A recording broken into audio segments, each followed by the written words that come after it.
গাজীপুরের চন্দ্রা দিয়ে উত্তরবঙ্গের ২৫টিরও বেশি জেলায় যাতায়াত করে লাখো মানুষ। তবে প্রতি ঈদ যাত্রায় ভোগান্তির কেন্দ্রবিন্দুতে আলোচনায় থাকে চন্দ্রা। এবারের ঈদ যাত্রার প্রস্তুতি সম্পর্কে জানাতে সেখান থেকে সরাসরি যুক্ত হচ্ছেন প্রতিনিধি শিহাব খান। শিহাব খান, একটি খুবই আলোচিত একটি জায়গা, এখানে প্রতি ঈদেই আমরা দেখি যে যানজটের একটা সমস্যা দেখা দেয়।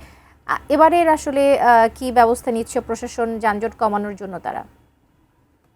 কবিতা, দেখুন, চন্দ্রা কিন্তু ঈদ যাত্রার ভোগান্তির অন্যতম একটি কারণ কিন্তু বরাবরই আমরা দেখে থাকি, জেনেছি।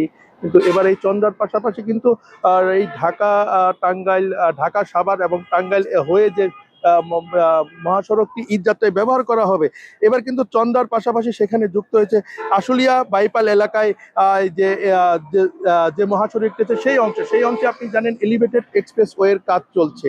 এই এলিভেটেড এক্সপ্রেস ওয়ের কারণে সেখানে কিন্তু বিভিন্ন ধরনের মহাসড়কে বিভিন্ন ধরনের খানাখন্দ তৈরি হয়েছে। মহাসড়কের এলিভেটেড এক্সপ্রেস ওয়ের নির্মাণ সামগ্রী কিন্তু মহাসড়কের উপর রাখা হয়েছে।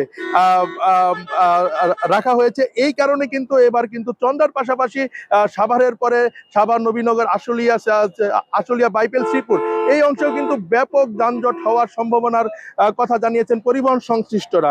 আমি কথা বলেছিলাম স্থানীয় প্রশাসনের সাথে, তারা জানিয়েছেন যে এখন পর্যন্ত তারা চন্দ্রা কেন্দ্রিক যে যানবাহন বা ট্রাফিক ব্যবস্থাপনা, ঈদযাত্রায় যে ট্রাফিক ব্যবস্থাপনা নিয়ন্ত্রণ, তার বিষয়ে এখন পর্যন্ত চূড়ান্ত কোনো সিদ্ধান্ত নেননি। দ্রুত সময়ের মধ্যে তারা সিদ্ধান্ত নেবেন এবং ঈদ যাত্রায় যে ভোগান্তি কম হয় সেখানে কিন্তু তারা সেই ব্যবস্থাই করবেন। কবিতা, আপনি জানেন গাজীপুরের ভোগড়া বাইপাস থেকে টাঙ্গাইলের এলেঙ্গা এই প্রায় ৬০ কিলোমিটার এলাকায় কিন্তু ঢাকা টাঙ্গাইল মহাসড়কের এই ৬০ কিলোমিটার এলাকায় কোথাও কিন্তু কোনো ভাঙাচোরা খানাখন্দ নেই। মহাসড়কের এই অংশে অনেকটাই কিন্তু নির্দ্বিধায় বাসগুলো চলাচল করলেও কিন্তু আপনার ঢাকা থেকে সাভার, নবীনগর, বাইপাল হয়ে যে মহাসড়কের অংশ রয়েছে সেখানে কিন্তু আপনার দুর্ভোগ হতে পারে।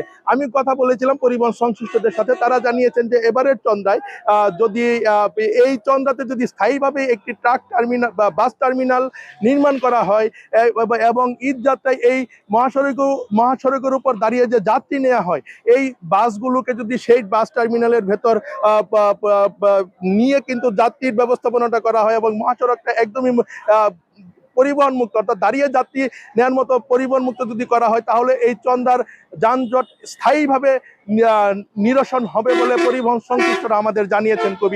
কবিতা, এই ছিল চন্দ্রা থেকে ঈদ যাত্রার বা ঈদ প্রস্তুতির সবশেষ খবর।